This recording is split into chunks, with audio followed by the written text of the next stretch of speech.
can actually have all these kind of facial expressions already working today in a robot like that. And I think that's especially true in a situation that we have today in Corona times, where everyone is lacking the type of social interactions you have physically, but not really getting when you work remotely all the time. I think it's especially interesting of being able to have these kind of social interactions in these times. Wouldn't you agree, Gabriel? Yeah, exactly. I think that's what we all miss in all these Zoom meetings we're having. We feel that there's something missing. And I think that's the motivation for Furhat that you were talking about, is sort of how can we create a physical interaction, a physical meeting with a machine in the same way we have physical meeting with each other, a face-to-face meeting. And everyone knows intuitively that we prefer that. We wouldn't go out and have a beer on a Friday over Zoom, but we want to meet face-to-face. We actually tried that once, but it didn't really work. Okay. No, I can understand that. And actually, then it's the same thing with a machine, that having an interaction with a machine that has a physical presence and you have a face-to-face interaction is something very different from having it with either just a voice that you have, like in a smart speaker, or a virtual avatar on a screen. It's something different. And you as a professor as well, I mean, you have PhD students, you have courses you have to teach, etc. And I guess that it's all being done remotely these days. And it's Zoom-based, right? Or? Yeah, exactly. And I guess it's the same thing there, that sort of it's very hard, especially if you have many people you're talking to also, to keep track of are people falling asleep or what's happening here. You can't read their facial No, exactly. And if we have a physical meeting, we can very quickly glance and see what's happening, and people are reacting to what you're saying and so on. So it's the same thing there. Of course, it's Have you ever thought about using Furhat in some way for your teaching or for PhD students or whatnot? Or is it? Yeah, I mean, for education, I think that's obviously a use case, but also there is an interesting use case of robots in general, this telepresence, which means that you have, if I was able to come here, I could put Furhat here, and then I could sit at home. You should have brought the Furhat here. Yeah, I didn't think about that. But okay. So I could have Furhat sitting here, and then I could sit at my home, and then I could connect to the Furhat, and whatever I say would come through Furhat lips, and wherever Does I it look. work in more or less real time, so you could actually. Yeah, exactly. You can add the lip sync. So you process the speech, and you add lip sync in real time on top of the speech. And if I look at you, Furhat would look at you, and so on. So I would sort of, to me, it would be like sitting here, and for you, it would be like me sitting here. I think we need to have a part 2 of this whole interview, but we will invite Furhat. Yeah, that would be super. That would be very interesting. Yeah. Yeah, it would be awesome. And I guess a lot of people are now wondering, who is Gabriel and what is Furhat and what are you all speaking about? But perhaps we should start simply, who is Gabriel? How would you describe your background and your personality? Yeah, so right now I'm working both as a professor at KTH. I'm working on conversational systems that can interact through conversation with people, and human-robot interaction on the one hand, and then on the other hand, I'm a co-founder and chief scientist at Furhat Robotics that is developing this Furhat robot that we have been talking about. And how would you describe a conversational system? So that's a system that tries to have a conversation with humans in the same way that we interact with each other, or similar to that, at least. Which could be anything. It could be more of a chatbot that is more sort of social interaction, but it could also be something discussing about teaching you a new language, for example. But which one do you think are the most famous conversational cases out there now? I've seen a couple ordering pizza, fun on YouTube. Which one do you regard as the one we should all find on YouTube after this? I don't know. You can watch the videos of Furhat, of course, but I think the one that people are mostly used to is having a smart speaker or a voice assistant, and it's not so much of a conversation. Of course, you ask it a question and you get an answer, and then nothing more happens. So So that's generation one that we are experiencing. Yeah, exactly. But of course, the interesting things happens when you start to build on that and start to ask the next thing and so on. Historically, maybe the most famous conversational system was ELIZA, right? That was built in the 60s, and where Joseph Weizenbaum was the creator who tried to emulate a psychotherapist by very simple means. I mean, I think ELIZA is a very interesting topic of discussion, and perhaps we should just briefly skim over it to not jump too much back and forth, but then get back a bit about your background. We do this first and go to ELIZA second, because this is a good topic. Yeah, but I hate going back and forth.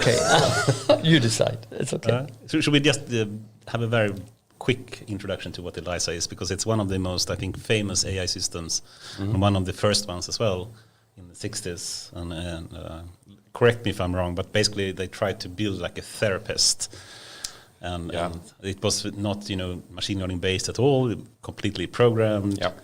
And the only thing it did was more or less throw back the same question or the thing you said back as a question again. Yeah. Right. And actually, it's quite an interesting sort of story behind it, because it goes back to the Turing test. So Alan Turing had this idea he asked himself, what is intelligence? And the answer was that if you have a chat with someone over a terminal and you can't know whether it's a human or a computer, you have managed to create an intelligence. And actually, the reason Weizenbaum created ELIZA was to prove that Alan Turing was wrong, in the sense that you can create a machine which has a conversation without intelligence. So if you do it in a smart way. So he just sort of, if you said, I have problems with my mother, it would just pick out mother and say, tell me more about your mother. Yeah. And you could actually have a conversation. And it turned out that people really liked ELIZA, and there are sort of anecdotes of his secretary really wanting to continue this conversation with ELIZA and not being disturbed, because it was such an interesting conversation. Yeah, either it says something about humans, or a good listener. Yeah, exactly. Or it said something about how psychologists work today. Yes, I had many jokes on this. It sounds like a politician. I don't know. I mean, it's called something special. Not a straight answer, just another question. It's called something like Rogerian type of psychology. Or something. It's a special style of where you basically just echo back what you hear and rephrase it a bit. Well, whatever works. But the Turing test, I think it's certainly something we should talk more about, and if this is a good test or not. But before we do that, perhaps just speaking a bit more, you have been in KTH for quite some time, right? Yeah, about 20 years now. Yeah. And what did you do before that? I think you actually went to Linköping as well, which is my university as well. I studied cognitive science there. So that's, for those who don't know, it's a mix of computer science and AI and psychology and linguistics. So trying to bridge these things and trying to understand both how human cognition works and how we can build cognition in machines.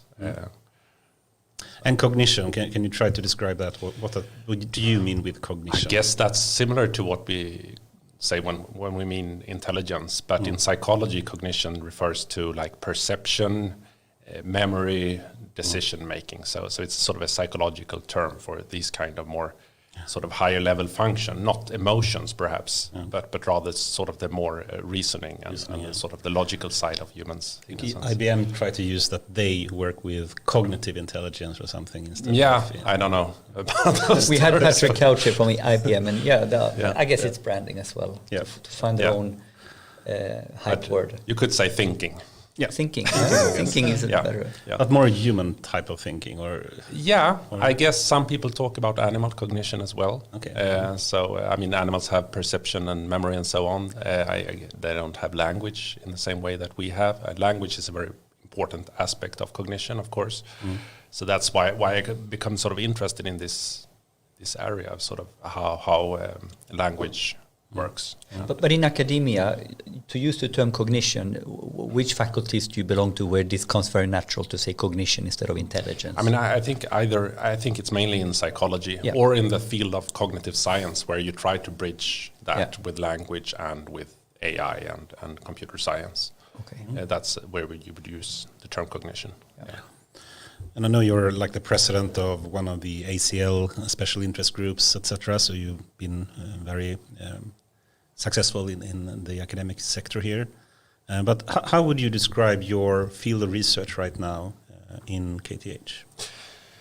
Yeah, so as I said, I work on conversational system, but that's a very sort of broad topic. So I'm trying to pinpoint certain things that I think are most interesting when it comes to conversational systems. So one of the things is partly how the role of the face in the conversation and how we use that to signal different things. So that's where the robot comes in, and also, of course. Yeah. And one of the aspects that I find very interesting is, for example, turn taking in conversation, and we can model that. So more moving to a dialogue system. Yeah, exactly. So in a chatbot, turn taking is not an issue because you type what you want to say and you hit enter. And then turn passes to the other person. But in a conversation, it doesn't work like that. We don't have an enter key. So you wish you had an enter key for me. He wants an enter key for me. Yeah. Being able to interrupt and not to interrupt is a function I wish we had a button for. But no. Sometimes you actually do this. If you have troubles sort of arguing back and forth, you say, "Okay, I have the orange. Now I'm holding the orange, so I'm the one speaking." Techniques actually in that can be used even. But that typically is not something we have. So we somehow manage to pass the turn in conversation in a very sophisticated, subtle way with extreme precise timing also. So if you look at human conversation, you find that the sort of modal, the mean response time from one person to the next is around 200 milliseconds. Really? So it's really quick. It does differ between people. It's a difference between cultures. I was thinking if this is a gene thing or if this function is broken, can it be this? No, there are a lot of differences, and if you look at children, there's a difference and so on. But I'm just talking about some kind of average. Of course. And it really means that partly we have to understand when we can do this, because maybe you just make a pause and have to think about what to say. I can't just jump in and talk. I understand that you want more time. But a computer doesn't understand that today. So it will just barge in and interrupt you. If I, for example, talk to my smart speaker and I say, can you play, and then I can't think of the name of the song, it will interrupt me and say, sorry, I don't understand that. Right. And a human wouldn't do that. So that's what we want to see. Can we build a system that can understand when it's appropriate to take the turn and not? And can it do it with this kind of precise timing that humans can achieve? And that includes both listening to the audio or text, but also watching the face in the play? Yeah, so the face plays a role. So sometimes we include the face and sometimes not. But it's partly the words we're saying, but it's partly the tone of our voice. Right. So the melody of our voice.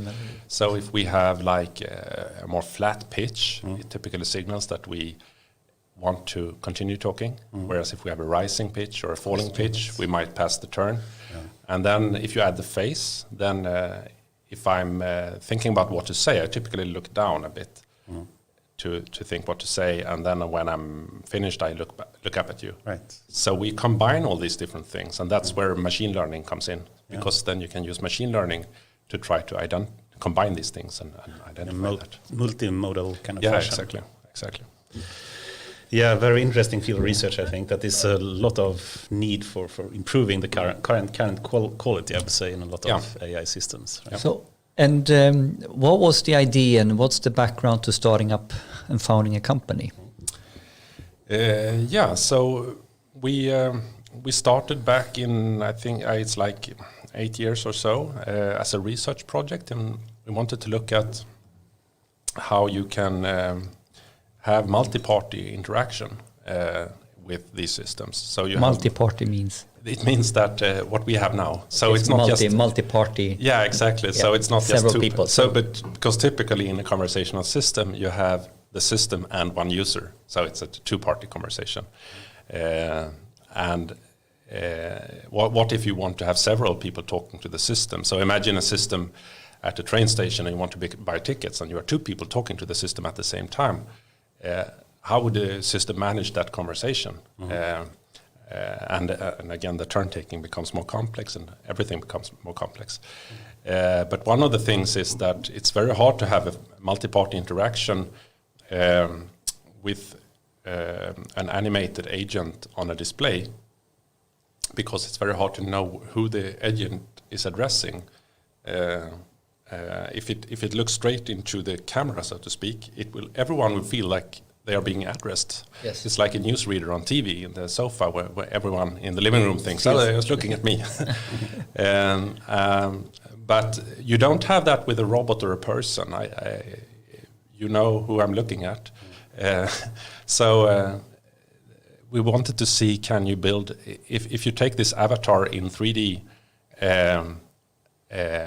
maybe you can have this kind of multi-part interaction in a much more natural way with an agent.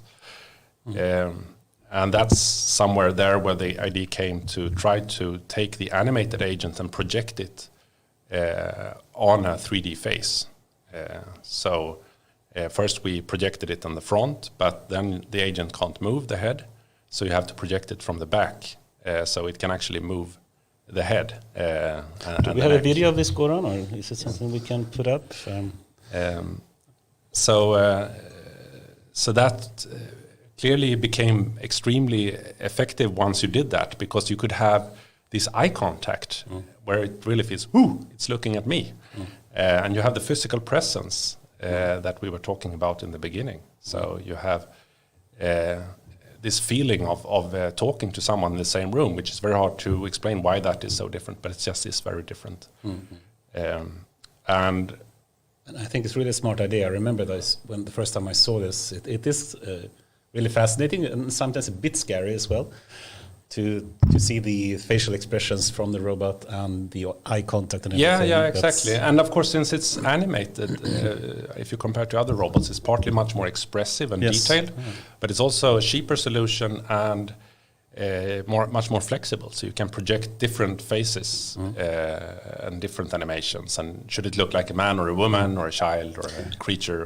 And if I'm not incorrect, you can basically upload your own like persona to it. And you can do that.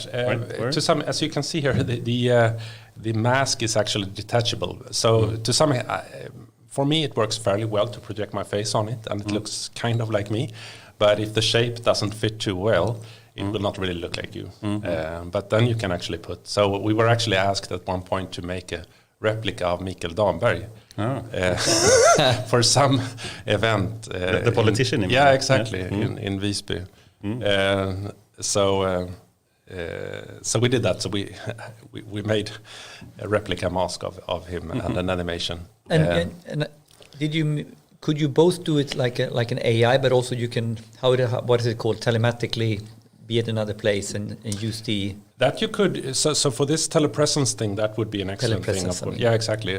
In that case, it was not, we didn't have time to develop any sort of replicate him as a person, sort of, more his appearance. It's a very flexible solution in that way, that you can project different faces and so on.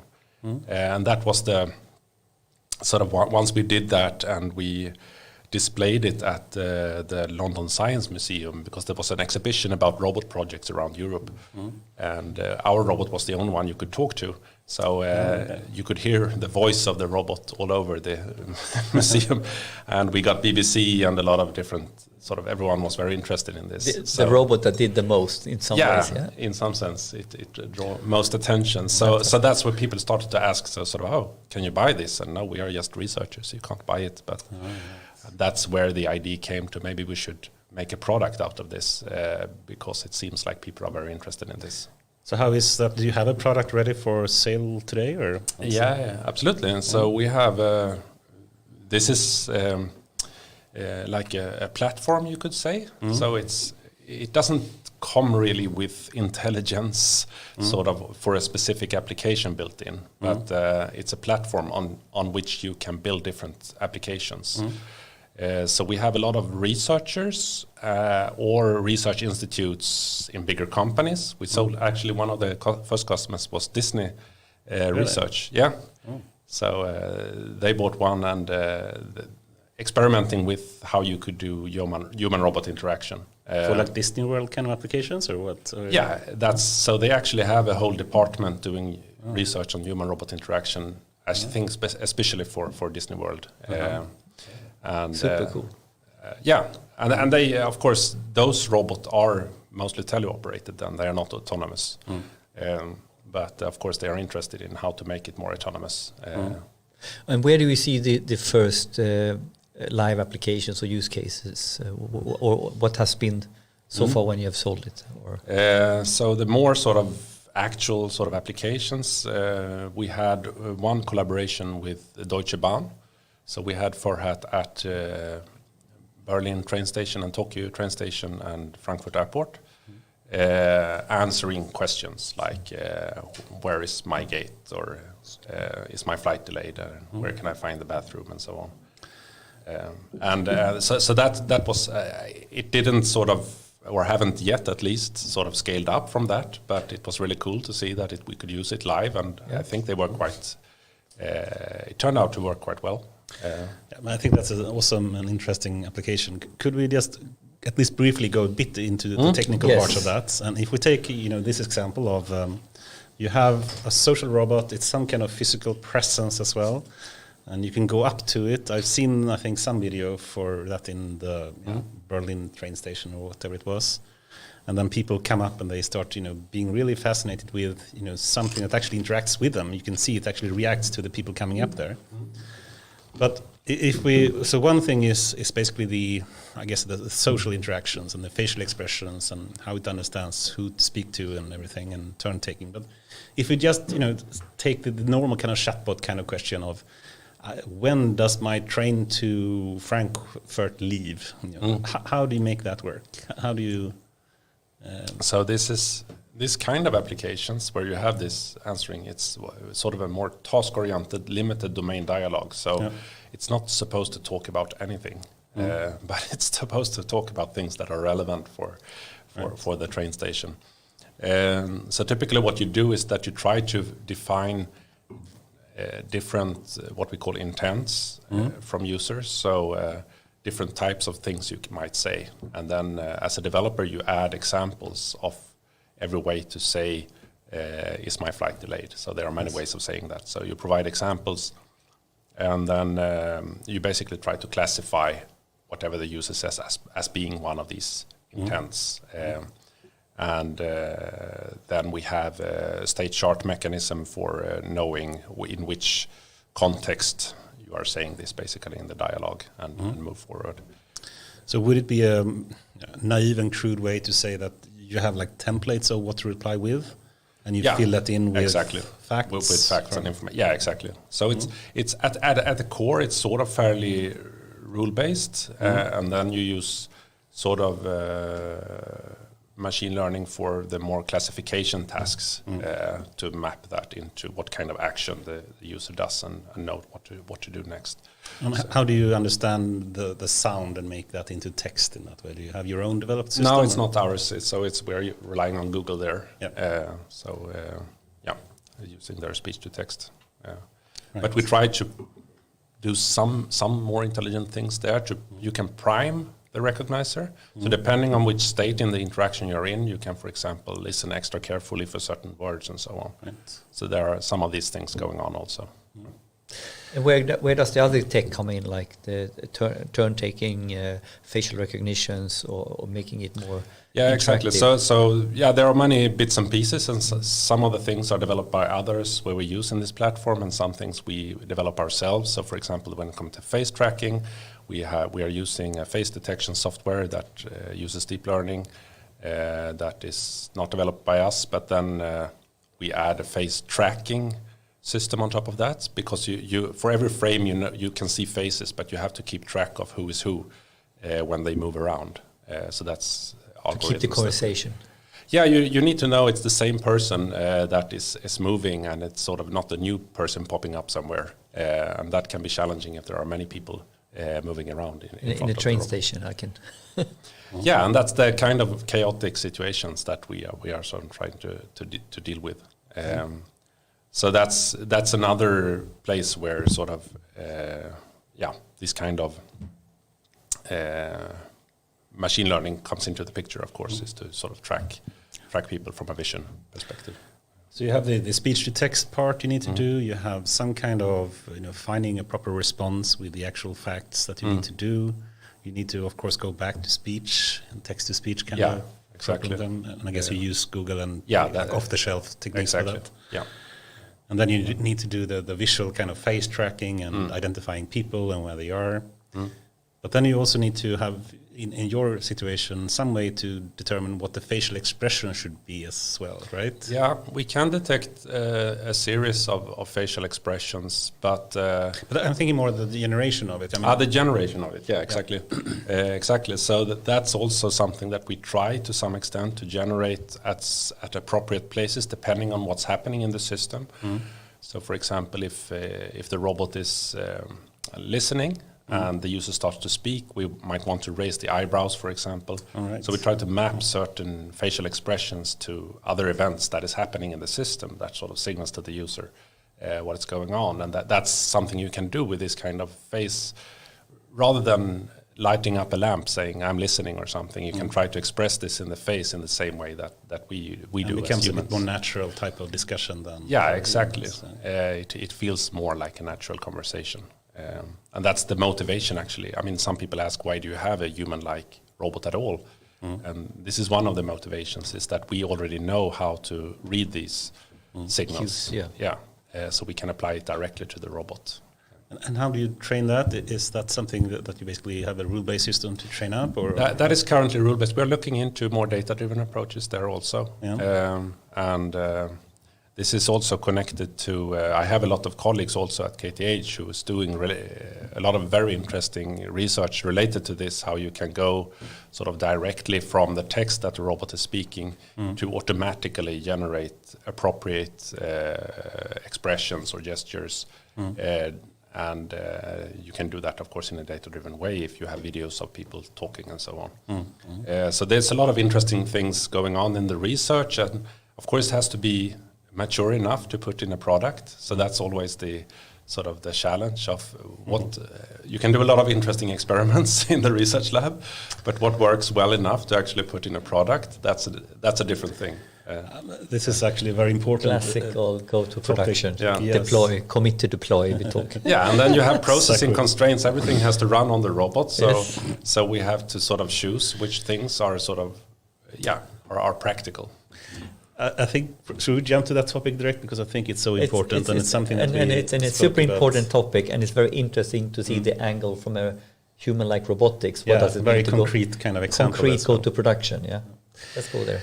Okay, so Furhat has this kind of amazing product already.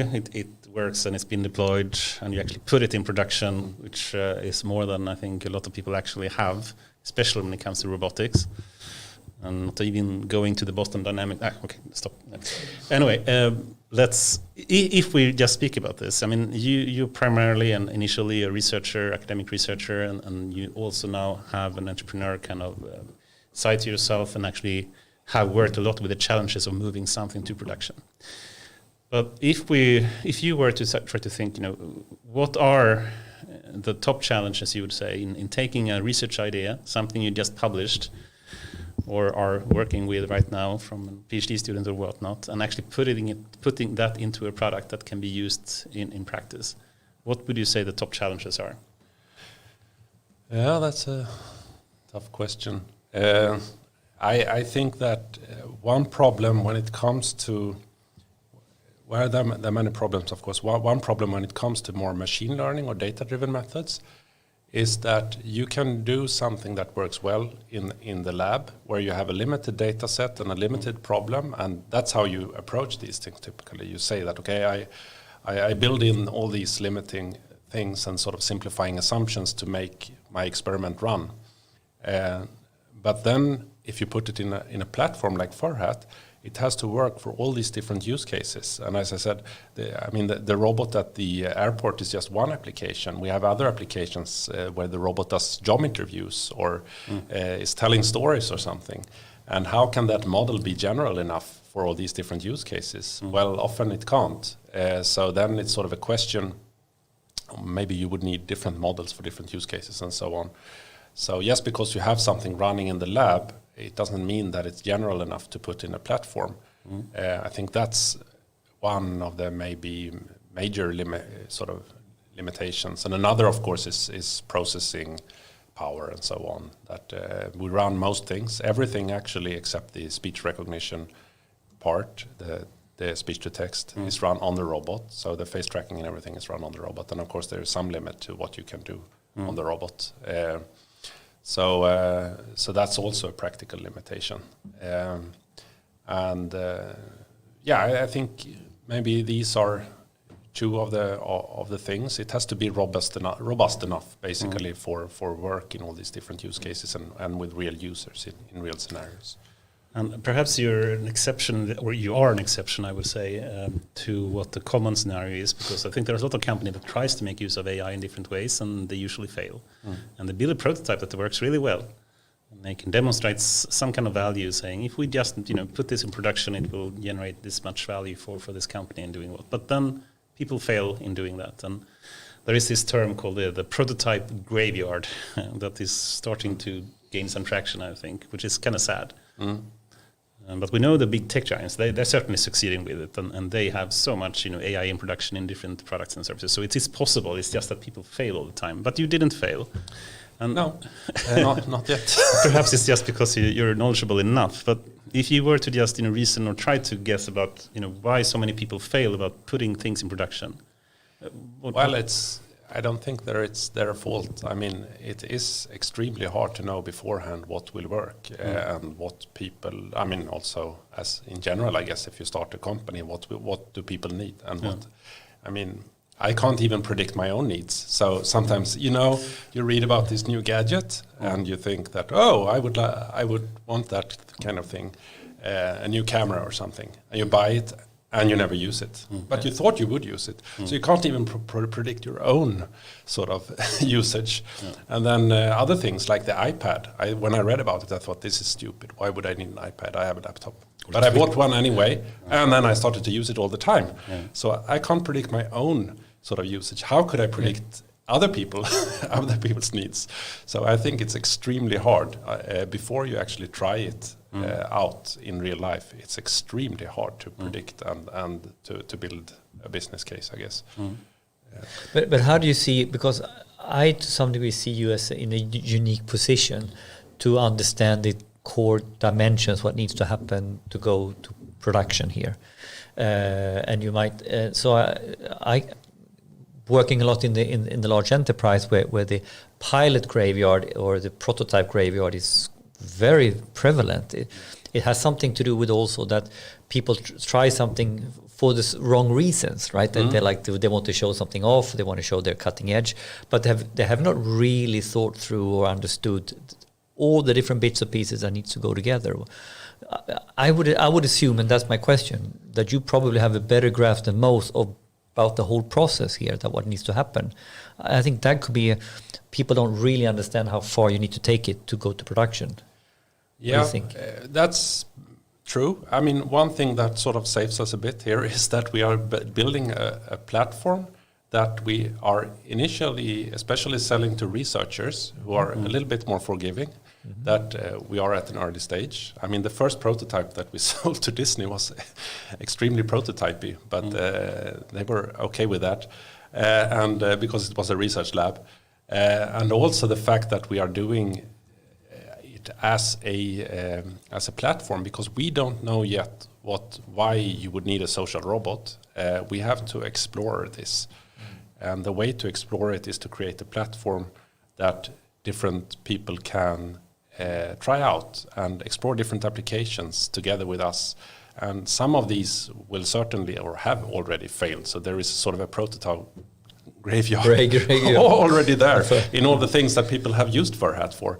But I think that's fine, because we have to explore what to use it for. And that's also a difference, I would say, from other. There are several examples of sort of failed social robots project where they already decided from the start what the robot should be used for, and it turned out it wasn't a viable sort of use case, and that's why it failed. And I think that you said it yourself now. That was exactly the point, that you were enlightened enough to understand we don't really know. We're humble, so we make it a platform, which is genius, depending on where the maturity of this whole phenomenon is. And I think if you go, as an example, as you highlighted, someone has already, we think we know this. That's another graveyard that you think you know, but you don't really have the data to back it up. Yeah, sure. I mean, it's a challenge to build a platform, of course, as you, because it's very broad and you can't sort of build in a lot of assumptions into the platform. We talked about these machine learning models. You can't put the model in there because it depends on the use case. So there's a lot of problems there. But at the same time, you have the benefit of being open to exploration. But was this a huge discussion? Like, I can imagine. Yeah, sure. No, very, very early on we had this discussion because everyone that came into the project early on said you can't build a platform because you have to decide what the robot is for. You have to build a robot. You have to build a robot for this application or decide what the application is. And I think that's. But we wanted to build a platform. But it's hard for startups, and so many startups fail, both in Sweden and around the world. And one thing you have to think about, and something we've spoken quite a lot about, is what should the go-to-market strategy be in some way? And we have, one person that we often bring up, which is Elon Musk, which has a bit of a different go-to-market strategy, I think, than many people. If you take Tesla, for example, he perhaps targets like power users or people that really want fast cars first, which is kind of weird, I think, when you start thinking about it. But it was really smart in some way, and then turned towards the mass market in a later point in time when you have the finances to actually do that in some way. Did you have a specific way of, how to go to market? Did you think about the strategy for that? In a sense, it's similar to that. Currently, the robot is very expensive. So it means that it's not an end consumer product. You couldn't put it in the home of an elderly person to because it wouldn't be. So we decided that this is an expensive product for initially doing exploration and research sort of and development. So actually a very clear understanding for who you think will be the first wave buying this type of exactly. research. And then once we have sort of passed this exploration phase and starting to see what the robot is actually good for, what kind of use cases, then you can start to think about how can you actually cut the price. And also narrow down then the use case application and then go on cost for this. Exactly. So I think that's a problem that many of developers of social robots have faced, is that it's so hard. If you want to make an end consumer product, people are used to be able to buy a laptop for 3,000 crowns, nothing. And if you want to create a social robots that costs 30,000, nobody will buy it. So it's very hard to start addressing end users. That's very interesting. Yeah, I wish more people had like a good way to really go to market and know all the challenges. And I think you enlightened a lot of people now, what the problems are. Still, I must say, it sounds like it was easy for you in some way. No, it was not. How many years was this in the making from being a research project to the product? Well, it has very gradually grown, I would say, from that. So the first research prototype was perhaps built around 2011 or so. We started the company in 2014, and immediately, because we had a request from Disney to buy one of these. So Disney was the first customer? Yeah, exactly. Okay. Always good to have a customer line up for a company. Yeah, I mean, it was just buying one research unit, but still, it was very nice, of course, to have them interested in this, and it looked, of course, it's a very nice customer to have. So, and then there were a lot of universities and so on who were also interested in buying it. But at that stage, it was still very sort of much of a prototype. And then as we got more customers and more understanding of it, and we got some funding and so on, we could gradually make it more and more as a professional product. So it has really grown sort of more organically. But also another angle on this go to production and be successful. Would you want to elaborate a little bit on the Furhat team? What's the team behind this? And that's very interesting, of course, to understand also. Yeah. So it's a team. We as founders, we were three from me and Samer Al-Mubaid, who is now the CEO, This was one of his sort of project as a PhD student at KTH, and his supervisor Jonas and me. So we were 3 people working together on this and started the company. And now Samer is the only one working full time on Furhat, and me and Jonas are still working as professors also at KTH. And then the team grew organically now, so we have, of course, an engineering team working on the software platform and working on the hardware, and of course sales team and so on, looking at different use cases and selling it to these different researchers around. And was it easy for you to see sort of what fundamental skills you needed for the different pieces? I mean, like because you've been researching it, it's you knew your problem, so I guess you needed. Or was that hard to pick? Yeah, a bit perhaps. Again, I think we have grown organically when we have seen needs, but of course it's hard to balance how much engineering should you have and how much sort of should you push for sales and so on. Yeah. But did you do some fundraising as well, or did you? We did. So we have investors. One in England, Balderton, and one in Singapore, Qualcomm. Okay. Interesting. Cool. And perhaps just to close this theme, and I'm eager to move into some other things. But if you were to redo the whole process today, what would you have done differently to make Furhat as successful as possible? I think that's extremely hard to say, because it's so easy to look back in hindsight. And 2020 vision. But I mean, that's the whole thing, that you can't do that and you have to grow. So I think in a sense... let me rephrase the question. If you were to give some advice to a person that had an awesome idea and they want to build a startup around it, how would you guide them to proceed? I think this general advice of getting it out there and getting customers very early, which is a common advice, but I think that's extremely important to see that people actually start using what you're building and getting their feedback. I think that's extremally important, to not just sit and develop something and then eventually let someone use it, but and also use it yourself. I mean, dog fooding. Yeah, exactly. But this is a recurrent theme from many angles, right? So how can you shorten the distance for each iteration and get feedback? The whole MVP thinking, or whatever you want to call it. And we've talked about this.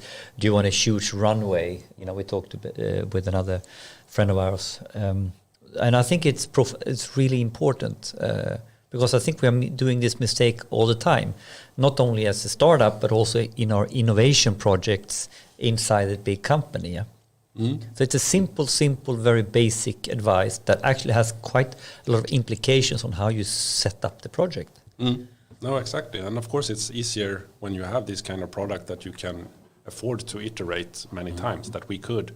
For every hardware iteration, we could change things, because early on we worked with 3D printers and stuff, so we could very quickly change things between each iteration and produce it on a very small scale. So if you can afford to do that, I think that's great, to have as many iterations as possible. Let me move in to another but related topic. So I've struggled to find competitors to Furhat.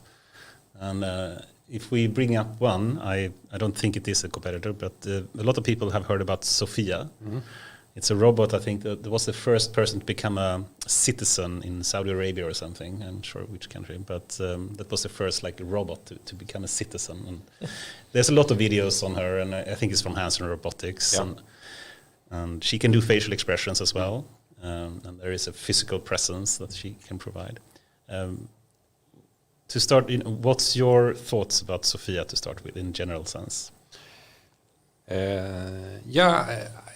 To start with, I'm not sure it is a competitor, in the sense that I'm not sure you can even buy Sophia. No, maybe you can, but it's probably extremely expensive. Please play the video if you can. It's kind of fun. And So that's a difference. We can come back to actual competitors, I think, later.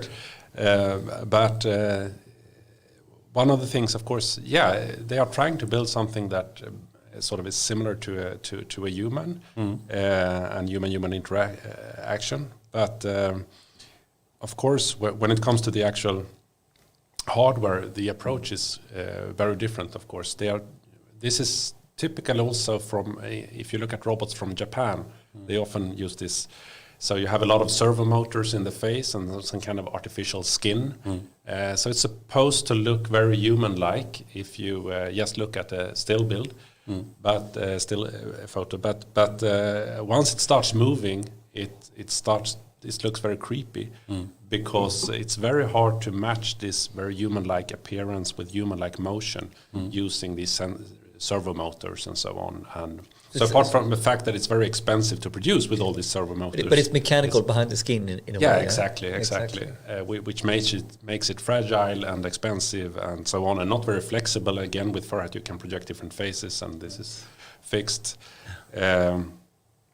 So it's I can't really see any argument for why you would want to have this kind of mechanical solution when you can have back projection. I think exactly. I mean, I think the back reaction part that you do is so genius because it actually make it work in a practical way and surprisingly realistic way quickly today. Yeah, exactly. Do you think it also says something about the state of robotics in general that it's very far behind? Interesting. I think that's the reason where you come from, because if you look at robots today and most of them are developed by people who have a background in robotics. We didn't have a background in robotics. We had a background in speech communication and speech technology and natural language processing and so on. So we were sort of more thinking, how do I get from a blank slate? Yeah, exactly. And they were thinking, of course, if you're a robotics person and you're asked to build a human face, you start thinking about servos and mechanics. That's where you start. So that's what most people do. I can't really see any motivations for doing that, actually, when it comes to the face of the robot. We are sliding into first principle, having a clean slate. Really, this is another side pet discussion. There are, when we have several nice interviews and stuff like that, there are some recurring themes. What really works, or what seems to be important. And another one is that whole first principle idea. Once again, something we talked about that Elon Musk has done well, right? To really, how can I rethink the process, or how can I rethink the whole thing from scratch, and not build my business model or my engineering idea on an analogy, but rather completely from scratch. So I think that's interesting now, because you come into this topic of robotics, but you're not stuck in the mindset of what it's supposed to be. No, I think that might definitely help. And and most robots today still, they are either using the servo or the robot is completely sort of a plastic stiff face, which doesn't have any expressions at all. So Sophia, for one, she has the physical performance of a robot, which is very lacking, and the servo motors that they have in the face, and she can barely walk at all, if possible. Yeah, she has a lot of lacking skills when it comes to the physical robotics. And then your specialty is also in conversational systems and how you can have turn taking and conversation in a human-like manner. And do you have any knowledge? I'm not sure how much you know about the internal workings of Sophia, or how they do the conversational systems. Not really, systems. I would say. It's very hard to say. I don't think they have published much about that, so it's very hard to read about or understand what they have done. So I don't think it's very sophisticated. I don't think they publish at conferences related to conversational systems and so on. Of course, if you look at these videos, all of them are sort of staged conversations. Right. So it's I don't know if it has ever been deployed at any real scenario like Frankfurt Airport. Yeah, exactly. But probably not. I would be scared if I saw Sophia at an airport. Frankfurt Airport. So yeah, no, I think it's mainly built for stage performances, and of course we get these requests also sometimes to do stage performances. So it's very intriguing with these robots and so on. But it's of course a different thing to build an actual application. But let me just quickly talk a bit about robotics and the physical, performance of robots in general. And I remember back in 2001, I believe. I went to this Ishkai conference and they had this RoboCup competition. And this is basically a soccer competition for robots playing football or soccer. And they had different leagues, small, the dog size, the Sony Aibo things, and mid-size, and also humanoid, basically two-legged kind of robots trying to play football, but in horrible kind of performance, and they can't do anything. And the performance of them is really not good. But then you have the simulation league where the strategy of playing soccer is amazingly high, much better than humans in being able to plan, but in a simulated environment. That's the virtual. But still, they have the goal of 2050 that the world champion of robotic soccer should be able to beat the human world champion in soccer. What do you think about that prediction? Do you think that will happen? I'm not a robotics person again, so I wouldn't dare to make a prediction about that, actually.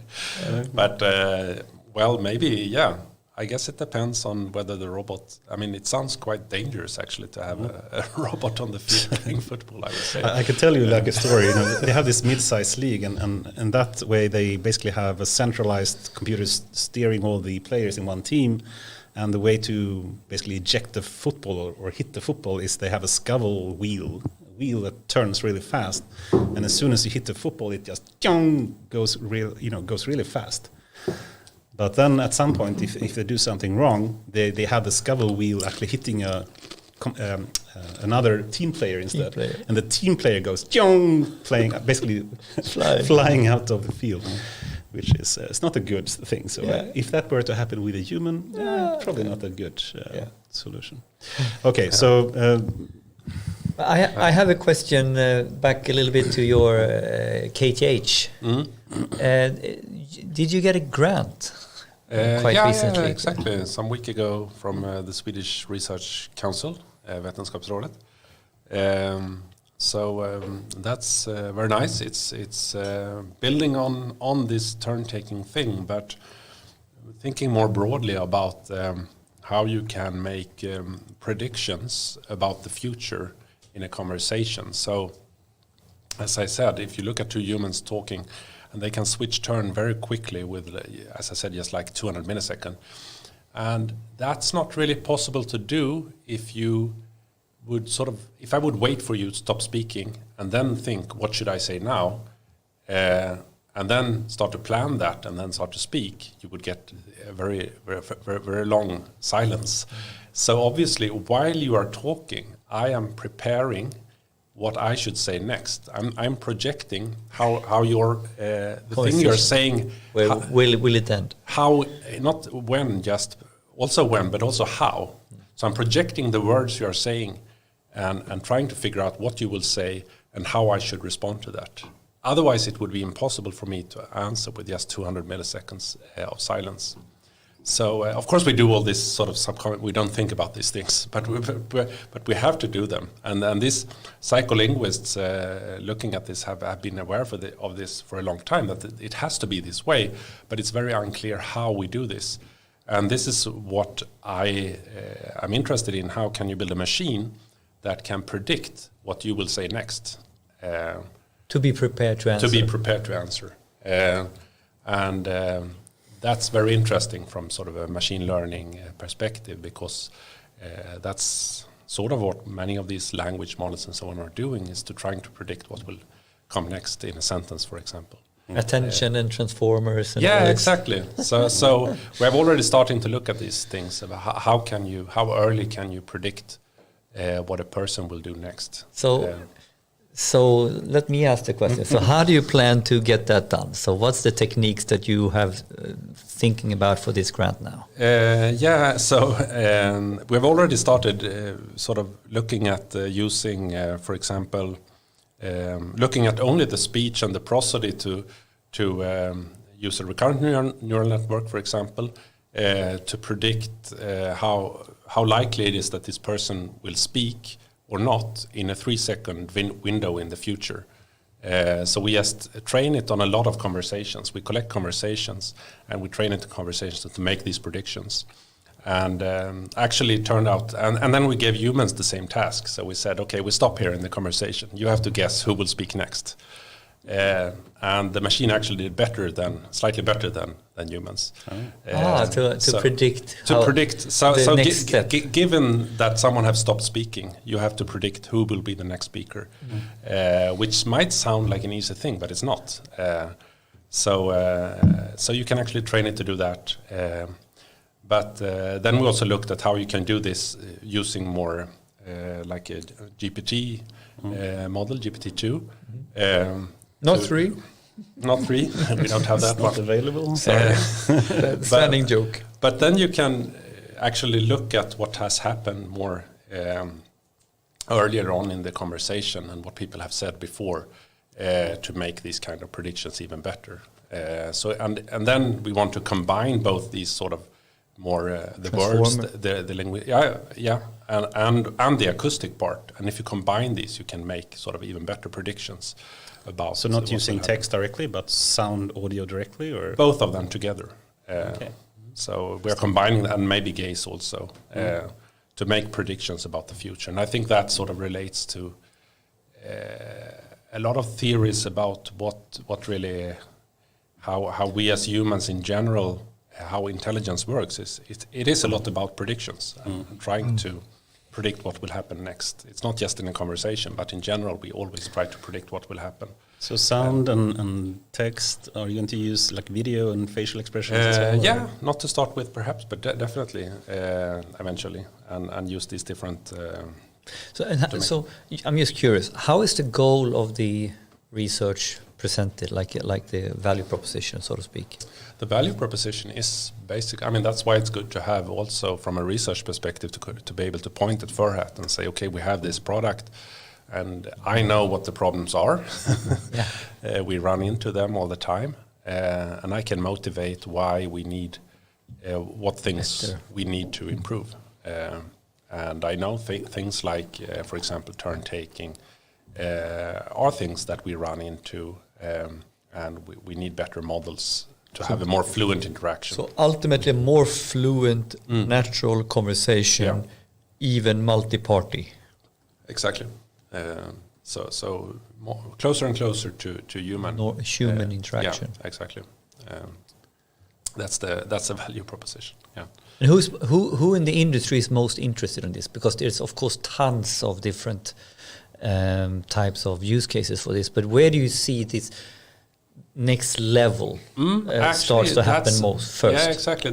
I'm missing this part a bit in general. I mean, if you look at the big ones like Google and so on, and you look at these smart speakers and chatbots and so on, they are mostly thinking about what the system should say or type, but not so much about how to create a fluent interaction. And the interaction with the smart speaker is not very fluent. But jump into that discussion, because there are a number of recent models published by Facebook and Google, like the Blender system and the MENA system, that are these huge transformer models, with billion of parameters and trained on all the conversation from Facebook and Google and whatnot, and can at least produce a set of like textual dialogues that seems rather human, wouldn't you say? Or in some sense, yes. I mean, the general approach there is to build what they call open domain systems. So you scrape the internet for all kinds of dialogues you can find, and then you just train a model that tries to mimic this. And for that, you can build a certain type of dialogue.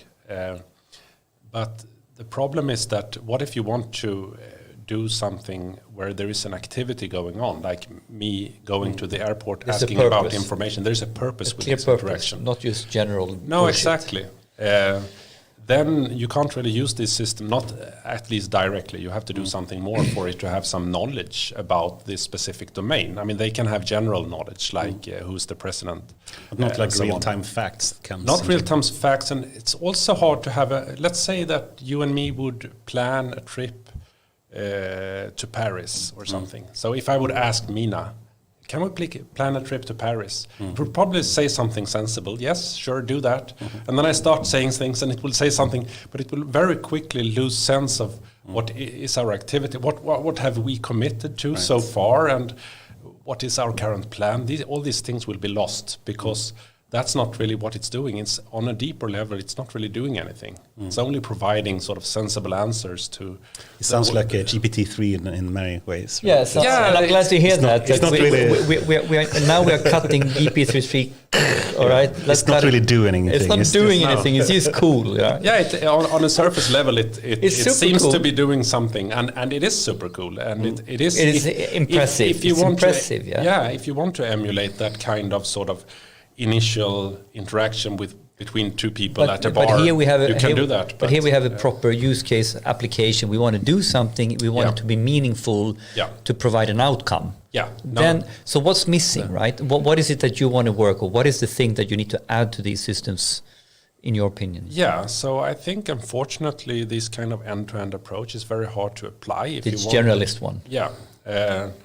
If you just give it lots of dialogue data, it's not going to be able to do these kind of things. So you have to break it down and say that, okay, we have these different components, and certain parts you can use deep learning and train and so on, but other parts you can't yet do that. You don't think you can inject like facts that comes in through a different channel somehow? You could, but then it's also a little bit hard to find all that data you would need. So if you want to build a robot standing at a train station, answering questions, where would you get that data? Connected to the data timetable, like the schedule. I mean, like there's domain data here, of course. Yeah, exactly. There's domain data. So you need dialogue data connected to domain data. And most conversations have some kind of sort of background or setting for why we are talking. But if you just find a conversation on the internet, there is no information about that. Why were these people having this conversation? The purpose bit is lost. Yeah, exactly. The whole dialogue is actually conditioned on these purposes and so on. But you don't know that when you're scraping this data.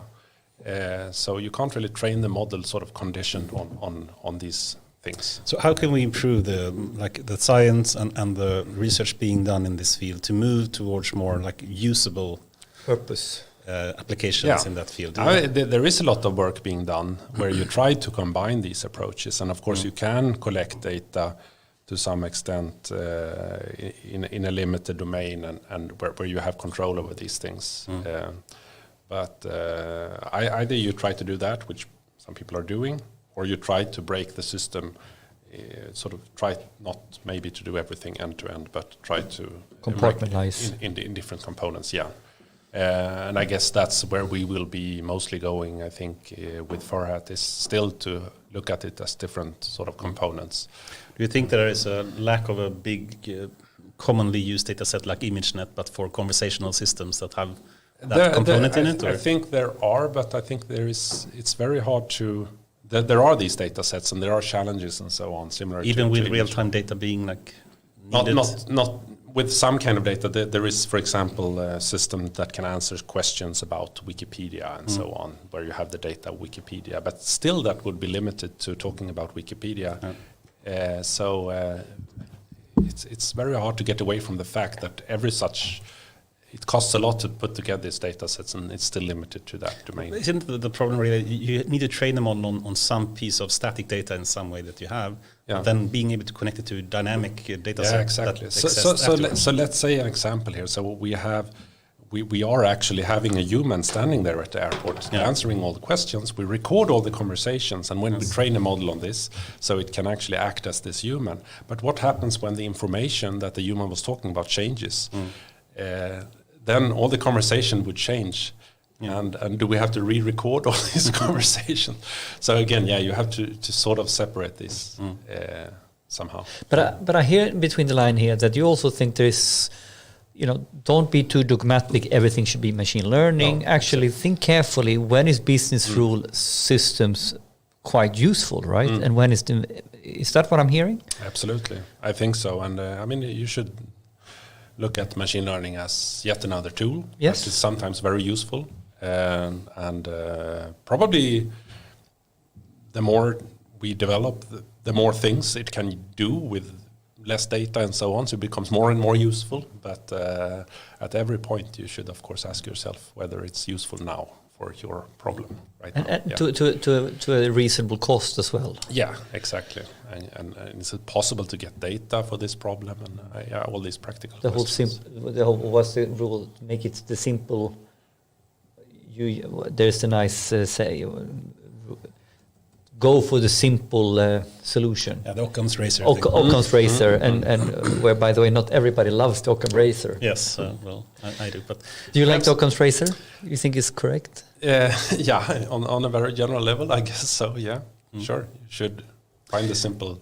But perhaps this moves into another topic, which I think is very interesting, and that is, the current academic research in deep learning. If we take that specifically.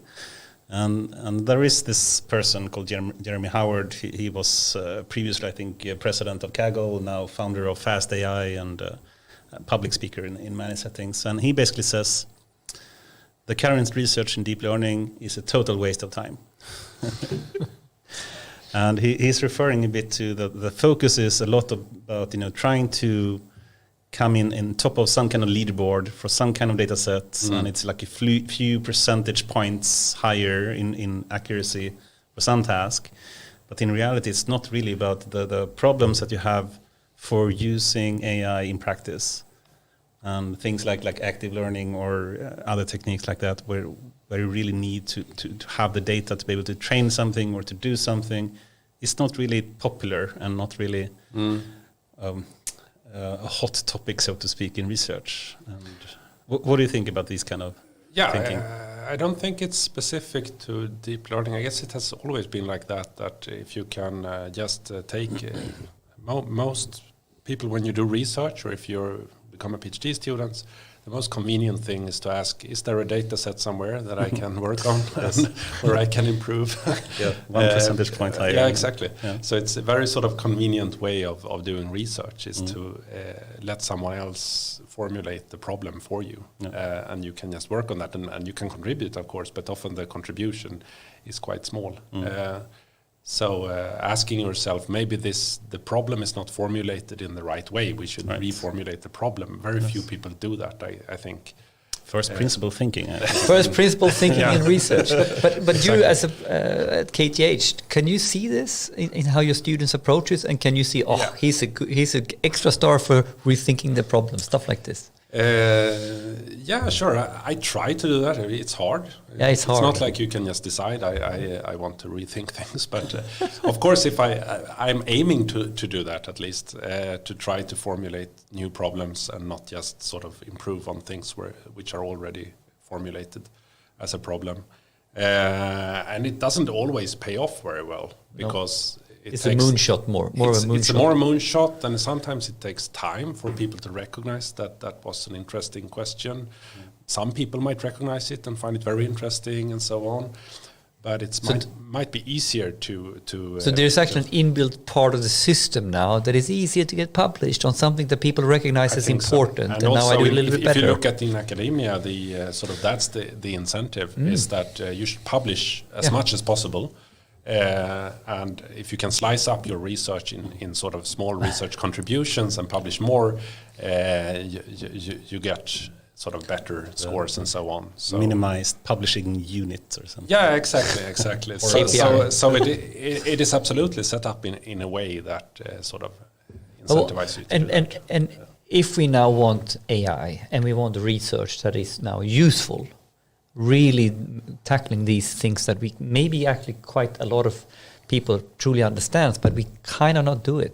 What needs to change in the system to promote this, or it's the KPIs, it's the way we set things up and steer that kind of leads us down a path. Yeah, it's tricky because of course there is a benefit of sort of tasks like you define ImageNet and give it as a task, because then you can really measure improvement. Yeah. And so of course, and that has been the same in my field, that you set up tasks and you can actually measure improvements. So that's good also. But then the problem is when you get stuck in those problems for a long time after that. So I think we need both, but it's more of a healthy balance between these two things that are needed. So it's not like we should not do this kind of improvement, gradual incremental improvement at all, but it's more like finding this balance. And maybe in academia there could be more work on sort of, sometimes you have this, you can have provocation papers or things where you sort of more allow people to try out different ideas in a more wild way without yet having any concrete results. There are so many angles on this now. So and just one additional, topic inside this kind of how academic research is being done in deep learning or machine learning or AI or conversational systems in general. There is also this problem of how traditional conferences work, how journals work, and the lead times that you have to actually do a publication. And these days we have archive and these type of systems where you usually do preprints, before publications. And I would guess you start to do referencing to preprints more or almost than the proper conferences. Yeah. What's your thinking about the whole idea of traditional conferences and journals? I still like it in the way that it provides some kind of quality measure. With this preprint, it's sometimes now even big companies don't care about conferences; they just put it directly because if Google publish something, they know people will read it anyway. Right? Exactly. Why would I bother trying to publish it? And I still think some kind of quality assurance system is good to have. Because we know it's a lot of bad research being done for sure. And also I'm not at all into the research on COVID and so on, but you've heard a lot of complaints about all these research being pumped out on archive without being peer reviewed, and journalists start citing that before it has actually been confirmed. And maybe it's that's a more severe problem than in the field of computer science. Well, if journalists at least cite archive papers, it's better than perhaps other things. Yeah, and there's something that's been floating around. I saw it blink through in the news feed, or if it was LinkedIn. Several researchers now sort of going together and say enough is enough. This is not real research anymore, because more and more people are publishing papers without any results that we can actually look at and compare the results and learn from and take it further. And it was these statistics, like less than 15% had real data that you could actually look at what they've done and take it further. So what do you think about that? I guess that's a big problem. I mean, I personally I don't look that much at archive. I mostly look at conference. And this is typically the Googles and the stuff. I mean, industry. Sometimes there are exceptional cases, but then typically you read about it, or someone say you should read this. But otherwise, I think there is a healthy filter in these conferences, selecting papers that are actually worth. Because somewhere when you don't have the data and it's not open anymore, how can we take it further? That's a problem also, of course, of sharing data and so on. I think to some extent that has also become better, perhaps, that people are more used to having to publish your data and being open about your data. At least, again, if you look at conferences, they are asking more for this now, that you actually sort of have to publish your data and make your studies reproducible and so on. Exactly. So I think, at least for conferences, this has actually been an improvement, I would say, recently. Yeah, I agree. And even if there has been an increase in both publishing data sets and I think also the code, for whatever kind of models. That was the argument. The problem, I think, especially in conversational systems and NLP that you work with, is that you can't really train a GPT-3 model yourself. You can't really train a MEDA model yourself. I mean, that requires like thousands of machines and many, many millions of dollars to train. What's your thinking there? I mean, how could you ever produce a similar model as the tech giants can without having their resources? No, I guess you can't, and that is a problem perhaps, but It depends on how important GPT-3 turns out to be. But let's ignore GPT-3 because it's kind of a joke. It's over now. But yeah, no, it is very expensive, of course, and not for everyone to train these models. And I don't have a good solution. But has it been a problem in your research? No, we haven't trained that kind of models yet. That requires that huge. No. So for us, for the kind of research problems I've looked at, that has not been a problem. Can we talk a little bit about the need and the purpose of more academic research versus industry research? And is it the same? Is it different? My father, who is a doctor by trade, but actually he was medical doctor. Medical doctor, but he's a docent in physiology, and he did his physiologen in Göteborg. And we came into this conversation not so long ago, where he's basically like with very strong, firm. I don't know how we came into this, but as a private conversation, like we need to have academic, like open research or generalist. I think he used the word in Swedish, journalist research, because that's how we really open up the next level. So not tied to a very concrete problem, or I don't know how to frame that. So how do you think about all that, like the purpose of academia versus industry and research?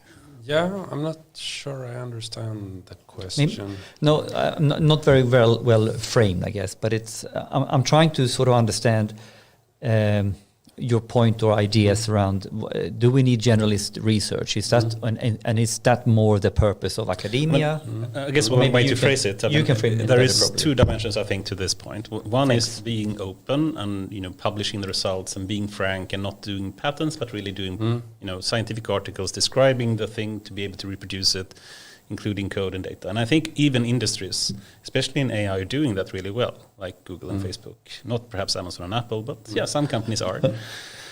But then there are this other issue, which is more about, if you have industrial work, sometimes they choose not to publish about it, and they want to really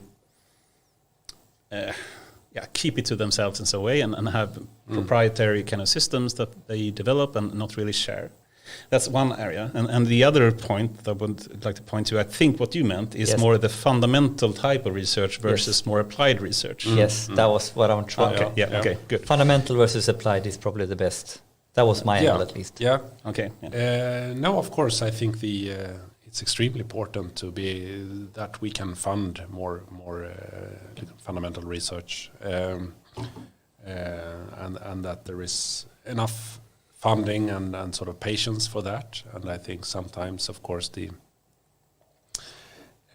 government is very eager to see quick sort of results, and sort of being able to always motivate the commercial value of everything. And I think there's a balance. Of course, you should be able to motivate why your research is important, but maybe not always in that kind of sort of short term. And of course, there are so many examples. So phrased in a different way, where do you think investments are lacking today? Is it in more fundamental research, or is it more in applied research? In the field of data, AI, and conversational systems.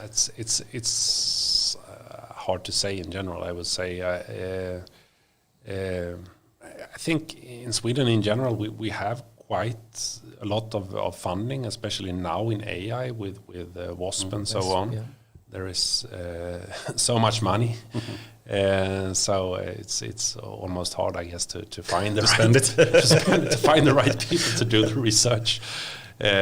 So in that area, I don't think funding is a problem. But is it too much focus on fundamental or applied? Then? Or what do you think? No, I don't know exactly. I think it seems like it's a fairly good. Very good mix, I think. Yeah. you're being very diplomatic, and I can see that you are thinking about how to I would also say that the area is so broad. So I'm sure someone in some other area which is not close to mine would say that he's crazy and there's too much of this or too little of that. But in your area, from my point of view, I think good mix. Yeah, I think for me, it hasn't been too hard to find funding for my research. So at least for me, I think it has worked very well. And there are different ways of applying for funding and so on. So for me, it has worked. But I totally respect if it's... Okay, so let me put the words in your mouth because you don't want to say it. You're too humble person, I think. But I think I wish more people did research the way you do it, which basically are thinking about how really to apply research as well. And you really do that to the extreme, even putting things in production and then using that as an motivation for why I should get more fundamental research funding, even from the Swedish Research Council, which is one of the hardest places to get research funding from.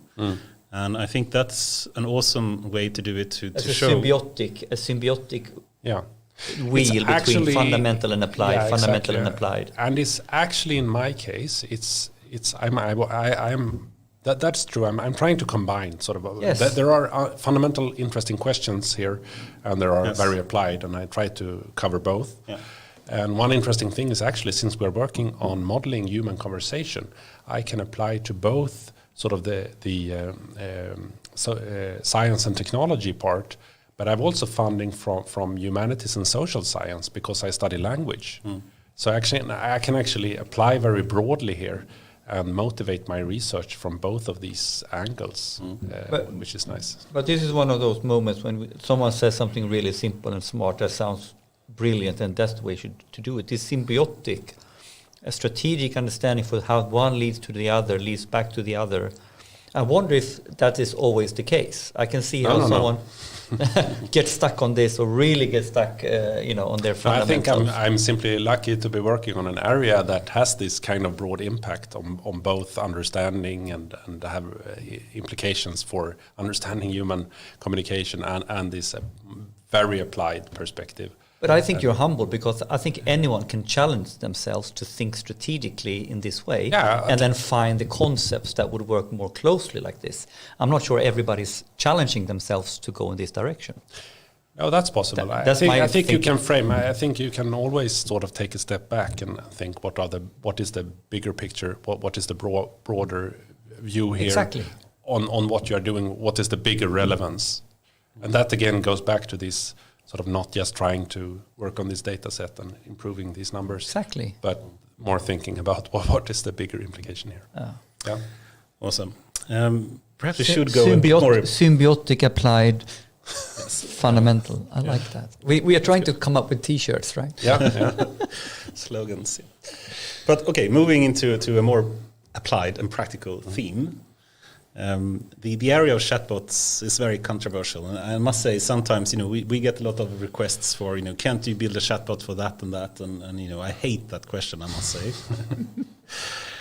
Usually because the current logic about the existing systems, the open source or the more commercial tools that's available today to build chatbots is very limited in terms of intelligence and what you have to do. So you have to manually program everything. And usually, if you apply it for something that a company they want to reduce the cost of something. Usually, it's customer support or something, and they say, "Can't we simply replace these humans with a chatbot instead?" And they try it, and it usually turns out to be really poor performance, and the users say it was so much worse compared to before, and then everything say, "Perhaps this AI thing, and now combining chatbots with AI is a bad thing for us." I'm sorry to phrase it in this way, but the whole what's your feeling about the current state of commercial tools in chatbots? There are a number of them, Google Dialogflow, Amazon Lex, and IBM Watson and whatnot. So many tools out there. What do you think about them? No, I think they are very similar, and they are not that far from the kind of tools we have at Furhat, for example, we are developing at Furhat. And I think the reason is that when you're trying to build this kind of system, you want to make them have some kind of logic and perform some task and have a purpose that we're talking about.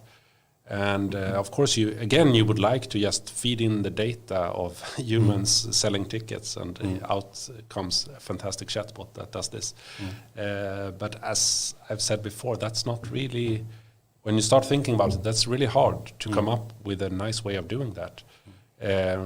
So there are sort of the central components of this are very much rule-based still.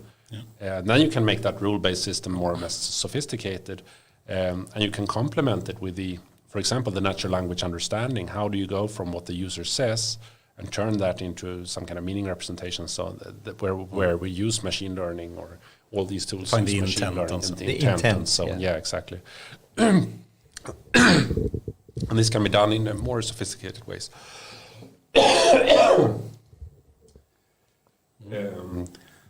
But otherwise, it's people are trying to add more and more intelligence to maybe be able to write fewer and fewer examples and so on. Yeah. But the main logic of the system is still gonna be rule based, I think, for some time. Yeah. And there are, of course, a lot of positive examples.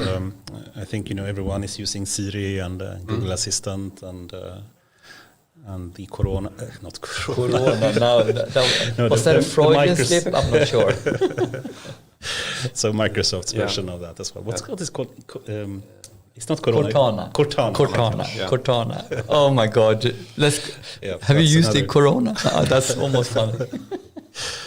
But they are, I think, increasing in performance quite a lot, and you can ask them very open domain kind of questions and and they can give surprisingly good, at least like one step kind of answers to the questions, right?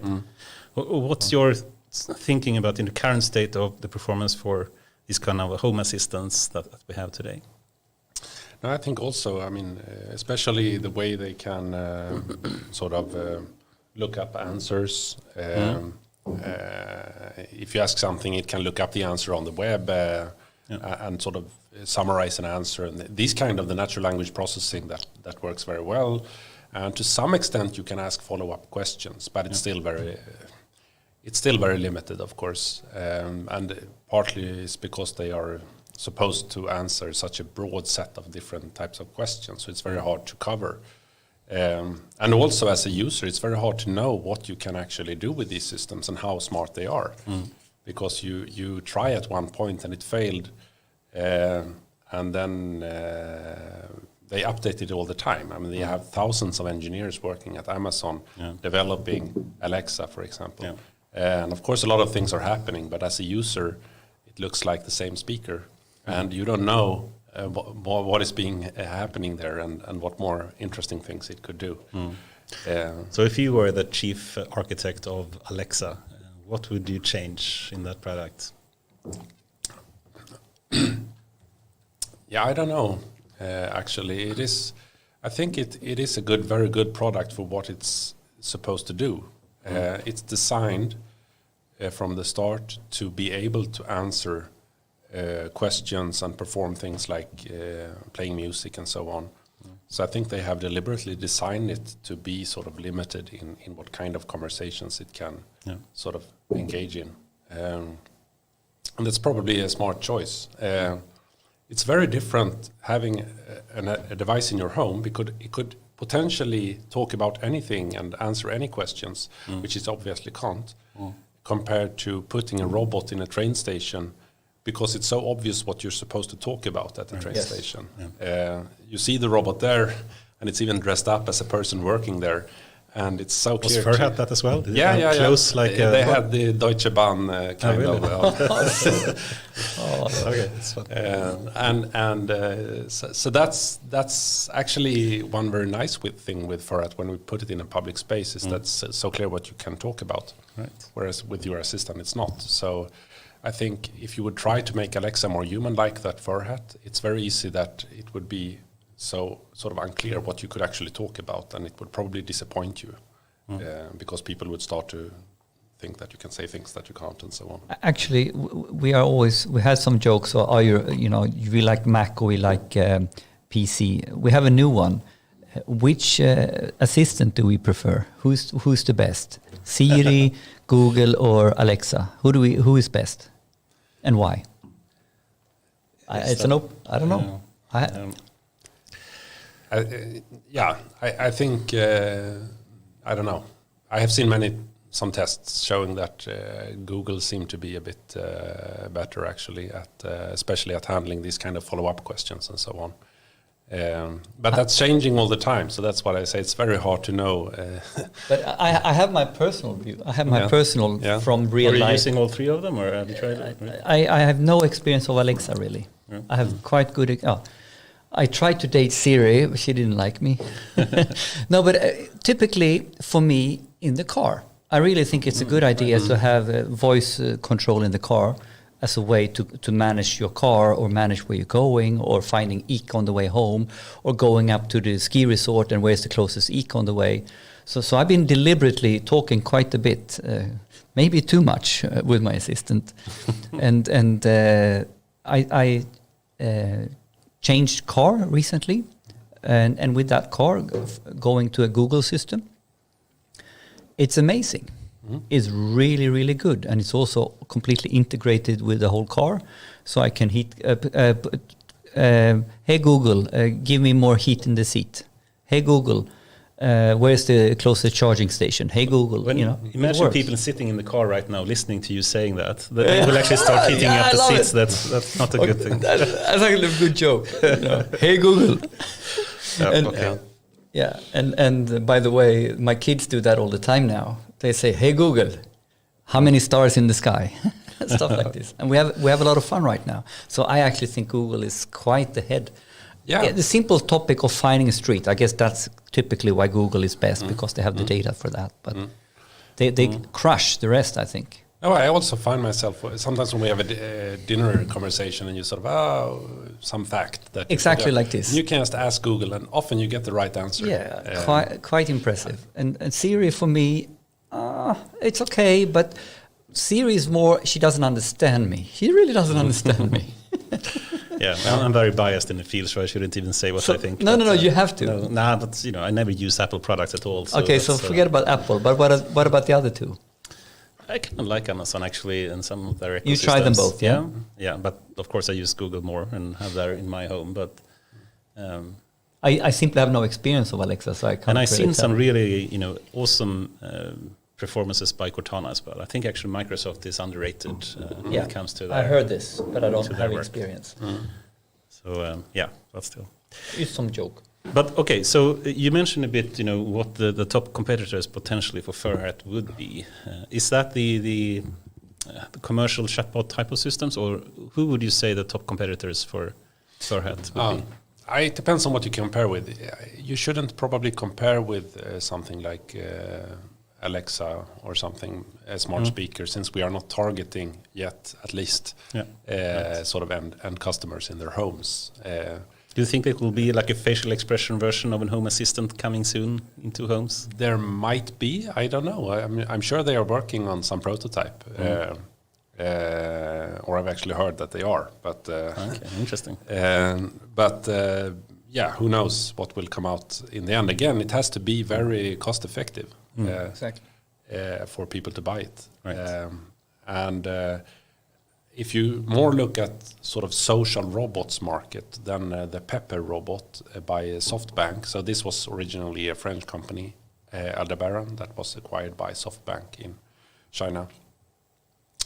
So this Pepper robot is used in the same way, I would say, that Furhat is being used in public spaces, for example. That's maybe the clearest competitor, I would say. Interesting. But it has arms, so unlike Furhat, it has arms. But on the other hand, the face is not expressive at all. It's just a static face. So they're going down a different route in a way. Yeah, exactly. It can to some extent move around, but it's quite limited in that sense, I guess. There you can see it. It's the Pepper.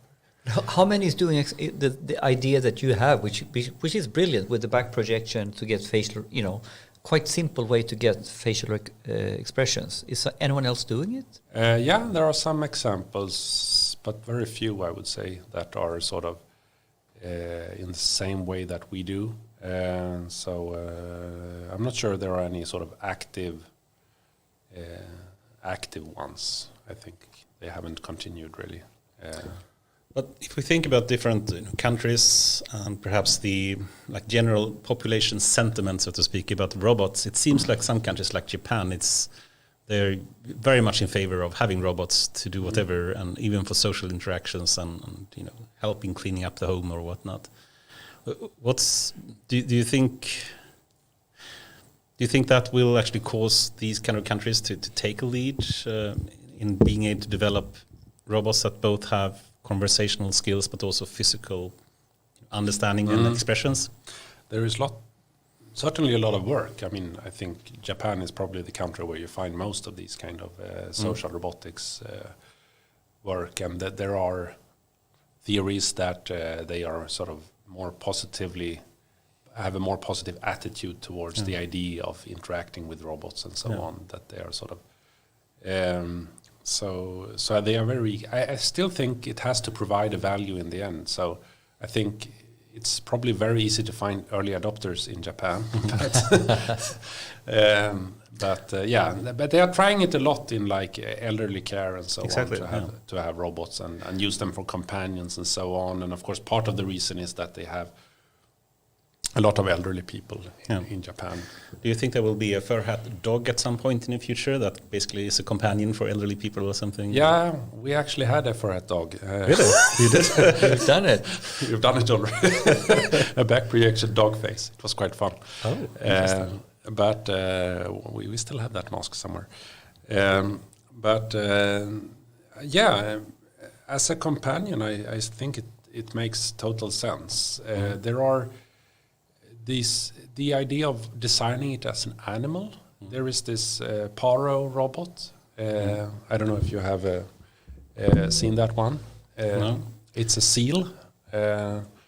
So a swimming seal kind of thing, or what? Yeah, you pet it. So it's like it's like a robot pet, but it's shaped like a seal.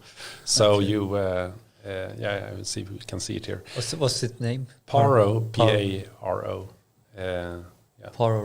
Paro robot. Not W. It's Paro. Yeah, I saw it.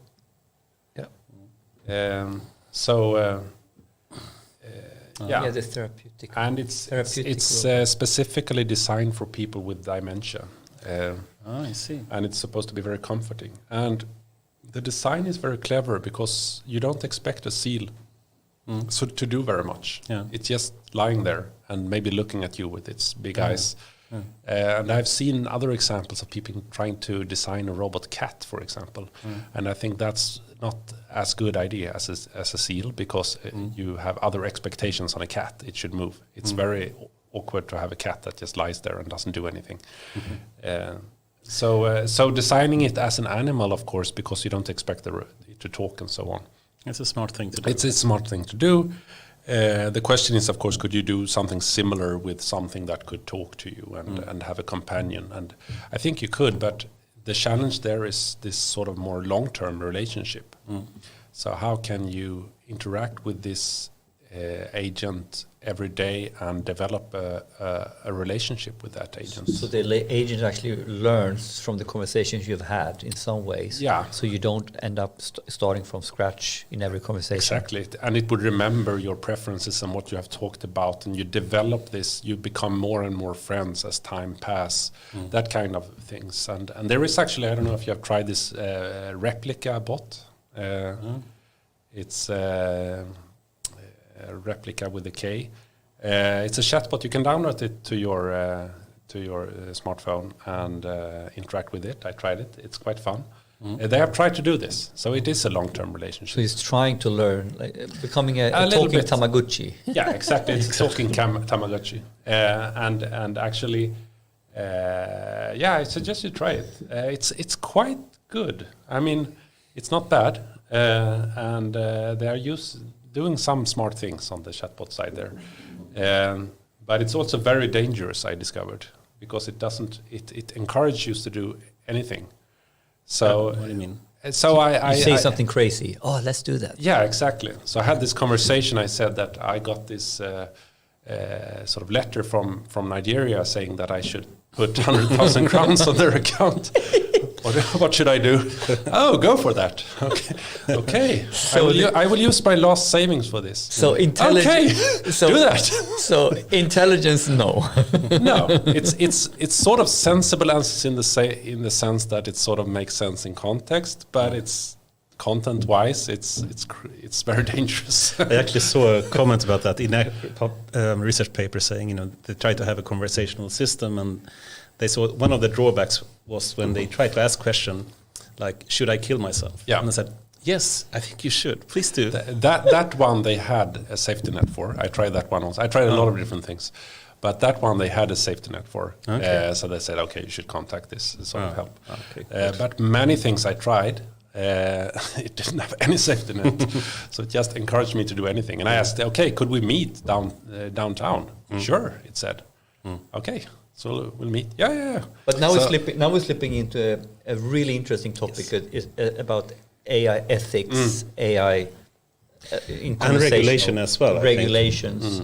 So the whole regulatory, the whole ethical topic, the whole danger topic around these type of systems. I mean, I think regulations is a very popular and very important topic, I think, and especially interesting in this case. And we even if you work with medical use cases, you have text from patient journals, or you can listen to people discussing things on the phone or whatnot. It can be very sensitive data, and we have regulations like GDPR, etc., that requires you to be able to handle that data in a very, very safe way, if you say that. What's your thinking about this? We know that Google, for example, can do some kind of like federated learning or training on the edge, etc., and to avoid extracting data, etc. But has this been an issue for you in terms of how can you collect data to train some kind of system, conversational system that use real life data in some way? I mean, like Deutsche Bank, yeah. In that case, I think we only log sort of interaction of what they are saying, so we are not logging the actual audio. So I think the sensitive part is information that you can connect with an individual, like personally identifiable information. And audio is that. So you actually, from a GDPR perspective, speech data is considered to be sensitive, and of course also video data. But in order to log interactions, we don't necessarily have to log the audio. We can log the text, the speech to text results, and look. So the text is okay to log as well, you would say, or? I would say as long as you can't connect it to an individual. So but can you guarantee that if someone says, I'm going to Paris on this train at this time, then yeah, I guess it's a gray zone depending on how much details they provide. Yeah, that could be an issue. But not speaking about Furhat then, but instead speaking in general about like home assistants or whatnot, that some people claim that have more of a conspiracy theory kind of attitude, that they're listening all the time and everyone. Yeah, I know. And they are saying that, okay, I talked about this and then I got this ad. Yes. That's a classical. That's a classical, but I don't believe in that. I think it's just a coincidence. And the reason I don't believe it is that it's so unlikely that they would take that risk, because it would probably be very easy to find out. If you would just look at the internet traffic from your home, you would see that it's streaming stuff to Google while you're not talking to it.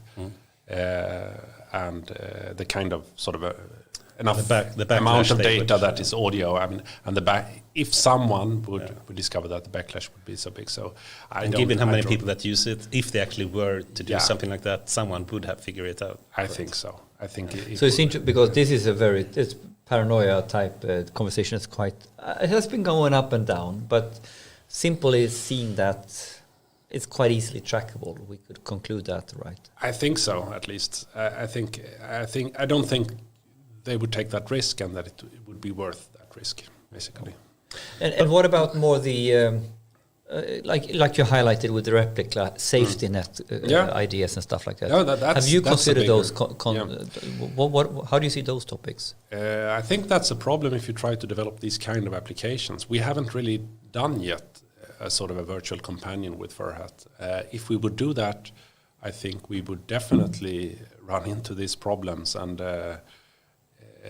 it's probably quite hard to come up with a good solution to it. I think you could do much better than this. I think you could track easily certain. You shouldn't, if they are talking about drugs or things, it should be quite easy to have certain keywords that like you don't parental lock, something like that. You should be able to implement some kind of safety, very easy keyword based safety net. And what are other fundamental challenges? Okay, GDPR we have highlighted, safety net. You know, what are the tricky points with conversational systems? Are there other areas to consider? I don't know. I guess one of course that has been discussed was around this Google Duplex that were calling people, and at least to start with, it seemed like they didn't want to tell people that it was a computer that they were talking to, and. Is that a problem? Is that legal? Is that illegal to? I don't think it's illegal. It's probably just unethical. In the sense that you should know that it's a computer you are talking to. Why? I'm just pointing the question. Why is that important? Is it? I mean, just to get back, I mean, Duplex is a very interesting topic in itself, and there was this video published by Google not that long ago, 2018 or something, I believe, where they demonstrate some kind of amazing capability in being able to book, I think, a restaurant or whatnot. Yeah, they call into a Thai restaurant, and they it was even funny. So, for one, people think that was staged, the whole discussion. What do you think about that video specifically? I don't think it was necessarily staged, but it was probably cherry-picked. Yeah, cherry-picked. So I think what was amazing about that one was not so much the actual dialogue. I made a transcript of that dialogue and analyzed how complex would it be to build this system. Yeah. And it turned out that it's not that sophisticated kind of dialogue. But it's more the way, it's getting back to what we talked about before about the flow of the conversation. The flow is... and the speech synthesis, because everyone knows that I've talked to this system that the speech synthesis is really stiff and so on. But in these conversations, the speech synthesis is so natural, with perfect timing, with perfect delivery and so on, and it does like hesitation sounds and these backtions like gotcha and so on, gotcha. Exactly. And they are delivered with perfect timing, and that's why I think it's cherry-picked. Yeah, so probably you could find a dialogue examples where this but not sort always of turned like out, that perfect. but in many cases probably doesn't sound at all very good. That's. But it was very impressive, extremely impressive. Yeah, sure. And that's, for me, it was encouraging because it means that, okay, if you can create this kind of flow in interaction, I mean, listening to the audience reactions there, and they were sort of cheering, while actually you don't need to have a super intelligent conversation, but if you can make the delivery and the timing so good, you can create an awesome experience. But that's why it makes so much sense to compartmentalize the different types of problems, so you can work on them independently and then string it all together. Yeah. So that's what was my take-home message for that, how important the delivery and the timing is. So that was why you did the transcript, to really understand this, how big impact is what we are researching actually having, and it's quite huge. Yeah, and I also, some people asked like, oh, okay, it seems like they have solved all problems, that now they sort of, the Turing test is solved and so on. And I wanted to show them that, it's not super intelligent. But clearly, either they have managed to cherry-pick it, or they have write something really smart. But there were no sort of publications around this, so it's very hard to see. But what about Duplex? Is it used in commercial use? Yeah, I mean, it's deployed in use, but I think it's mainly like web form filling out. We don't have it in Europe or Sweden yet. No, not to my knowledge. I think they wanted to start to use it to collect opening hours. So because that's very simple. You just call someone and ask, what are your opening hours? And then you can just... fill out data. Yeah. But going back to regulation, because it sounds a bit when you're speaking now that regulation for you, even for building a product, is not really a big issue. Would that be fair? I think it is an issue, and I think from different perspectives, I think GDPR is an issue because it's very hard to collect speech data, for example. Yeah. And the big problem is that the rules are so unclear. So now I'm talking more as an academic than from the company side, but it used to be the case that you could get subjects and you collect speech data, and then you released the data set for everyone to use for different purposes on doing speech research, and that's good from a reproducibility perspective and everything, open science. But you can't really do that now because it's unclear. Can you actually have speech data?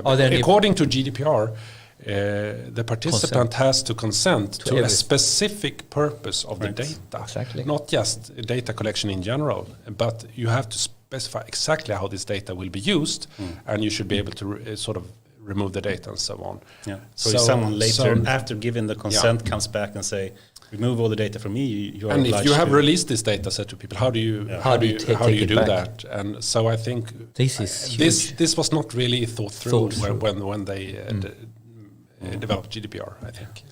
Are you I'm unfortunately involved a bit in politics and EU regulations and things like that. I'm not sure how much you're happily avoiding that type of topic. I am happily avoiding. But there are coming up new regulations now shortly, and they have recognized some of the issues with GDPR. Although the intent is, of course, very good. I mean, the intent is no one's questioning the intent. It's the execution. It's implementation that is actually hindering innovation, and I think especially what you said, saying that you have to in advance say the data is going to be used exactly for this and nothing else. That is hindering innovation in so many ways. So glad to say that or hear that you agree with that at least. And it's a lot of people working in my area of speech research who say the same thing. This is a huge problem.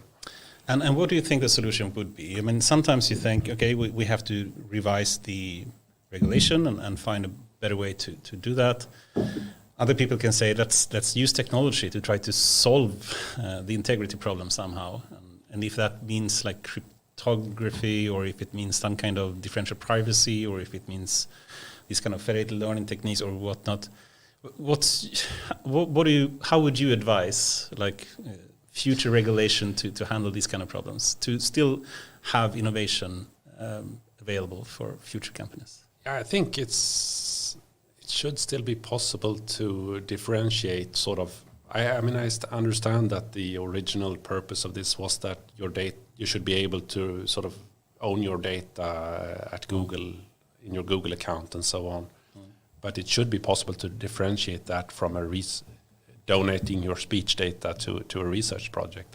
That's two completely different things. And sometimes here, when we learn more, we can even be more sharp when we do these topics. Also, that the whole consent idea. That we also realize as a company working with the company, okay, we haven't really been clear on these topics in our contracts. Like I'm talking about any type of customer data or whatever. So I think it's also a learning curve where some of these contracts or some of these things need to be rewritten, and then it's fine again. Maybe, I don't know. Yeah, I think so. But you have to make a distinction between companies collecting data. Private data for commercial purposes and this sort of collecting openly available data sets, two different things. Yeah, and what I think another dimension of this is also like in the commercial space. I think one misconception is that, you know, in order for one company to do their job properly, you actually need to use data in order to fulfill the contract. So it's also been this sort of legal scare that, well, we all of a sudden the whole company breaks down because we're not allowed to use it. But actually, so I'm also highlighting that some people are over-interpreting the law. I think GDPR, if you really read it carefully, for some examples, if this is clearly within the purpose of delivering your service or something like that, it's fine. I think the main problem there is certainly the unclarity. And even if I ask people, like I asked the people at KTH who are supposed to be like data responsible, nobody can answer my questions. No. I actually heard this from this was a professor. Nobody knows. The professor on data regulation at KTH don't know. I love that. So there should be a clear specification. This is what you can do. This is not what you. This is what you can't do. Or case law. We're missing case law, and I can't find that. So. I think that the legal uncertainty that we have is a bigger problem than the regulation itself. Yeah, almost like that. Yeah. I agree. Awesome. The time is flying away, and I need to remind you about the Alan Turing test, so you don't forget that. Yes. Oh shit. Okay. Let's try to do that. So this is of course very related to your field of conversational AI, and one of the most classical tests of intelligence was defined by Alan Turing. Perhaps you can just start. How would you describe the Turing test and the purpose behind it? Yeah, so the original purpose. First of all, Alan Turing didn't call it the Turing test; he called it the imitation game. And the idea was that he, in sort of a paper, he wanted to explore the concept of intelligence and how do we know that the machine is intelligent? Because this was, of course, in the 50s when AI was also in hype, and he wanted to ask sort of when do we know that we have managed to create intelligence, which is a good question. And his way of answering it was that actually having a conversation is sort of a hallmark of human intelligence, because animals can't do this and so on. So if a computer can have a conversation, and we can't tell the difference from a sort of human and human computer, we have created intelligence. So if you have a user sitting at a terminal chatting with someone and can't say whether it's a human or a computer, we have intelligence. And I think one of the, and this has continued to, there is this Loebner Prize and so on, where they're trying to put chatbot on this test, although it's not actually done in that way. But anyway, it's sort of still living with us, and people talk about the Turing test when we have Google news about Google Duplex and so on.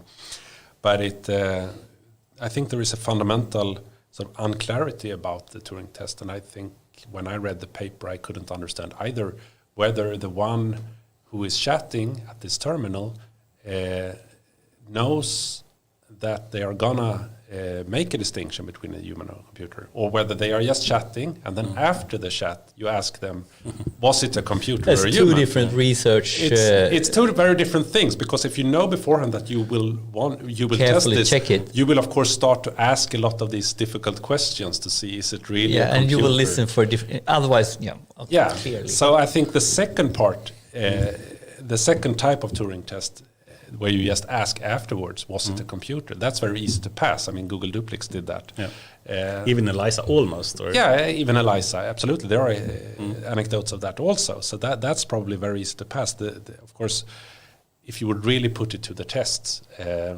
then I think, if you know that, I think, at least if you know what the challenges are, it's quite easy to take any chatbot and very quickly understand that it's not a human. You can ask some very simple things. Do you think if you were to enter these kind of annual Turing test challenges, would you think you would identify the human or the machine? I wouldn't know what kind of questions to ask. All right.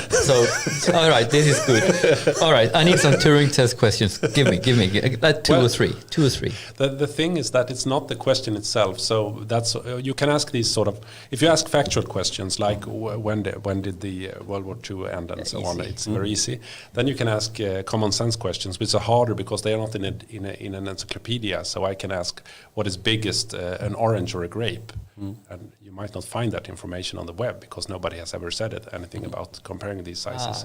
Nice tip. So that's a tip. You can start there, but then and if still not certain, where do I go? No, because people developing these chatbots have entered all these kind of common sense knowledge also, because they know that people ask this. So the next thing you have to do is to exploit context. So basically, yes, don't ask full questions, but just say why or. Cool. How about, and then something.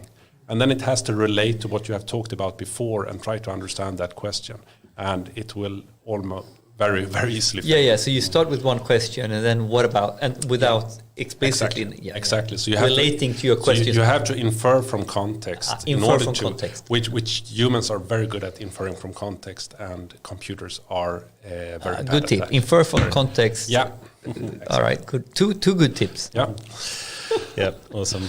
Would be so. Yeah, let's not go deeper there because of lack of time. But I think this is an interesting thing, that the most ultimate test of AI is conversational AI in some way. Could be. Yeah, it's not an easy thing that you're working with for sure. Cool. With that, what's up in your life coming months? Anything interesting happening? I'm waiting for a lot of research proposals that I have submitted. Actually, you got one grant. I got one grant. Is it like a trifecta going on here, or fivefecta? I think I'm waiting for 3 or 4 proposals that I have submitted. European or Swedish or? It's one big European. It's called an ERC grant. That is a lot of money in there. I got to the second stage where you have this interview, but I'm still waiting for the final results. So at this stage, and I have a couple of other sort of more. And what about Furhat? And Furhat, we are working on really trying to get the. Now during COVID, it's very hard to find these more sort of explorative, actual real-world use cases. Partly because it's sort of not many people walking around in public spaces and so on. So Furhat is Furhat for Zoom. That's the new. That's a new use case, right? Can I send Furhat and I can stay in bed? Yeah.